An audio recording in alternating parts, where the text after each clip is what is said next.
AMD and NVIDIA announced their new product lineups for the consumer market at CES recently, and I have some thoughts.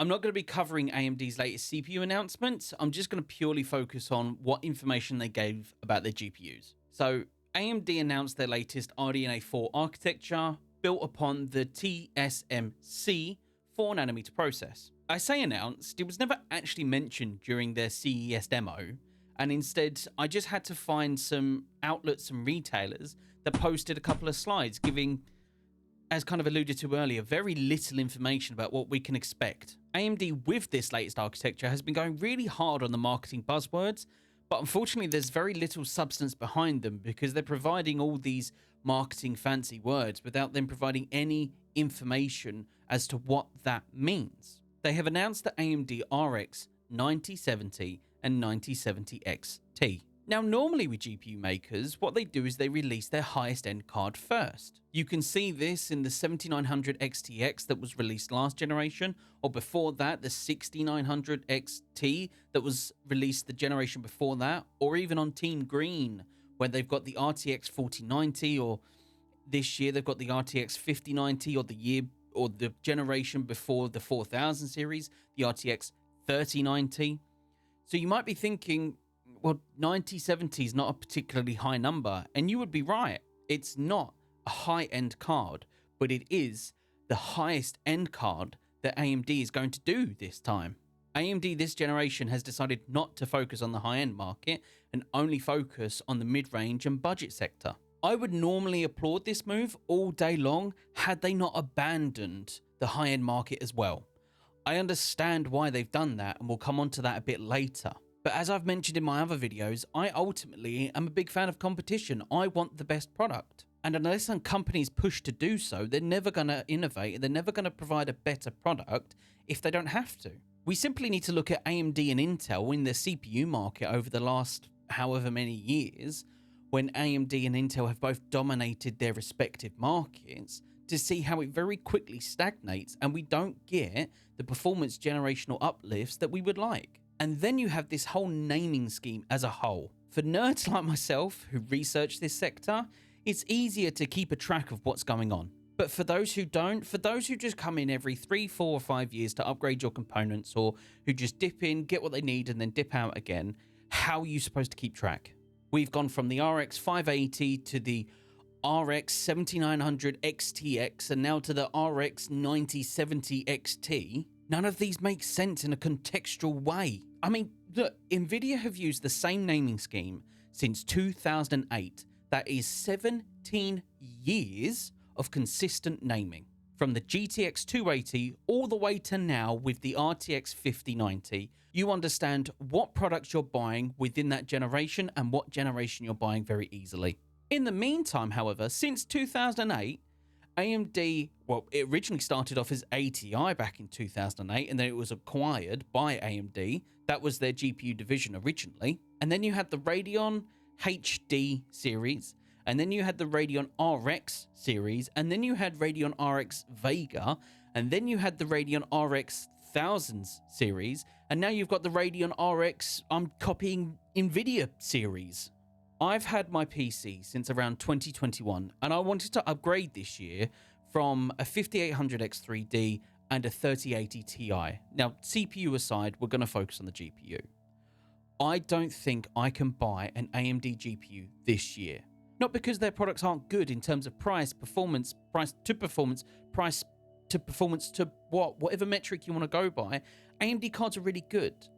But going from a 3080 Ti like myself, there doesn't appear to be enough of a jump in performance to warrant the extra cost that that's going to give me. I either stick with what I've got or I look to Team Green. Which brings us nicely on to Team Green, funnily enough, who gave a much more comprehensive demonstration of what we can expect over the next generation as to their lineup. NVIDIA's new Blackwell architecture features up to 92 billion transistors, with claims now like 2 times faster than the RTX 4090, up to 32 gigs of GDDR7 memory, all with improved AI technologies. I'll be the first to say that their tech demo at CES was astounding and truly shows what could be capable if developed and implemented properly. However, all their performance claims, as they've done the last few years, solely relies on those AI technologies. They provided a slide for the GeForce RTX 5090 performance, and it's very evident that they are leaning on those AI technologies, with the footnote reading frame generation used on the 4000 series, but multi-frame generation used on the 5000 series. The only game not using AI technology is Far Cry 6, which still uses ray tracing, but gives a very clear indication of what we can actually expect to see in terms of pure rasterization. It's not 200%, it's looking probably like a 33% increase. There's so much talk around frame generation, but no one ever mentions the lag that it introduces, and that's only going to increase with multi-frame generation. This is not a new technology. There is a program out there called lossless scaling, which already does a very similar method to frame generation as this. It's been tested. It doubled the latency of the system, using NVIDIA's Reflex upon that as well. In-game, this will be a noticeable and immediate impact on your gameplay and makes any competitive game completely unusable with this feature. Then we can talk about the power usage for those cars, and this is somewhat linked to the AI technologies that I keep talking about, but I truly believe that NVIDIA have stopped adding in architectural improvements to improve rasterization. They are instead solely focused on AI. And I keep alluding to this, but them being at the top with no competition gives them no incentive to improve. Combine that with the fact that in the AI market, they are top there as well with no competition. That's transformed them from a multi-billion dollar company to a multi-trillion dollar company. So why bother with what was good but okay to what was amazing for their profits? So back on track. The power draw of the 4090 was around 450 watts. To be honest, usually in game, you're probably looking between 370 to 380 watts. The new RTX 5090 is quoted at a board draw of 575 watts.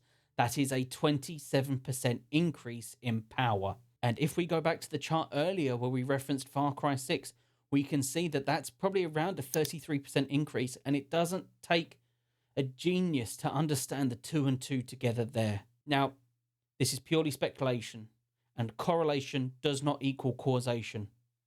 But it's a pretty convenient coincidence that they've upped the power draw by 27%, and then they can roughly get out of rasterization about 30%. Because I truly feel like NVIDIA is trying to kill traditional rasterization one AI gimmick at a time, because they can. Who's going to compete with them? No one.